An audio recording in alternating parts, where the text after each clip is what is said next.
From the national newsroom of the Canadian Press, I'm Karen Ribault. The Bloc Québécois will turn up the pressure on the Trudeau Liberals today by calling for a parliamentary debate about increasing old age pension payments for all seniors. Bloc leader Yves-François Blanchet has given the Liberals until October 29th to greenlight the estimated $16 billion cost of his party's pension bill, or else he'll begin talks with other opposition parties to bring down the minority government. The Conservatives, meanwhile, will take another shot at toppling the government this afternoon when MPs vote on another non-confidence motion that is not expected to pass. It's debate night again in the U.S., but this time it'll feature the secondary names on the presidential tickets. Tim Walz and J.D. Vance are set to face off tonight in Manhattan in the only debate for the vice presidential hopefuls ahead of November's election.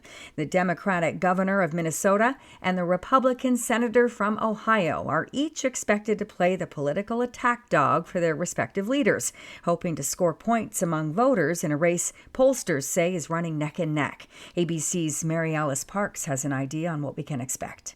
We've seen J.D. Vance on the campaign trail in much more of that traditional kind of attack dog, really going after Vice President Harris, going after Walz for their record. I think we're probably going to see attack dog J.D. Vance and Walz trying to kind of sell hope and joy and some of these new policy proposals from Harris. Both VP picks have a Canadian connection, with Walz's state sharing an 885-kilometre border with Canada and Vance being friends with Jamil Javani, the Conservative MP for Ontario's Durham riding.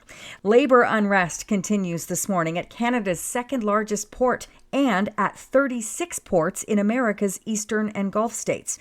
About 350 dock workers are one day into their three-day strike against the Port of Montreal that has closed two terminals. The Longshore Workers CUPE-affiliated union local is trying to crank up the pressure in contract talks for regular scheduling and higher wages. Stateside, 45,000 longshore workers went on strike early today at ports from Maine to Texas in their own contract fight over wages and automation.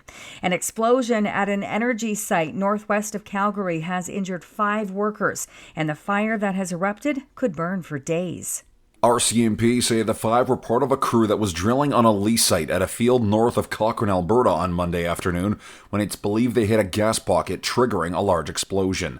3 of the workers were reportedly seriously injured and 2 were very seriously injured, and they've all been transported to hospitals in Calgary. Occupational Health and Safety is investigating. HWN Energy confirmed in an email that a well-controlled incident occurred approximately 8 kilometers north of Cochrane and that the 5 who were injured were contractors. David Bowles, The Canadian Press. This is The Canadian Press.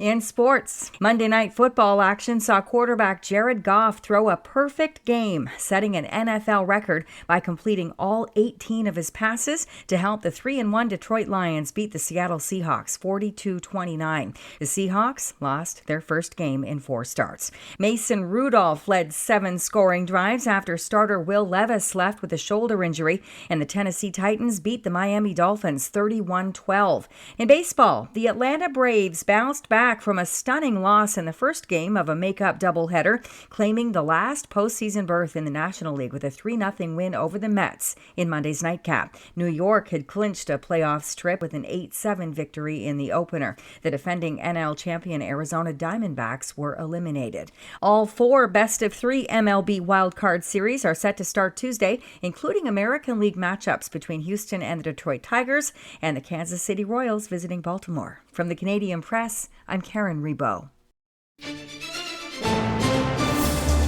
Thanks for listening. Don't forget to follow and subscribe. For more of today's top stories, visit thecanadianpressnews.ca.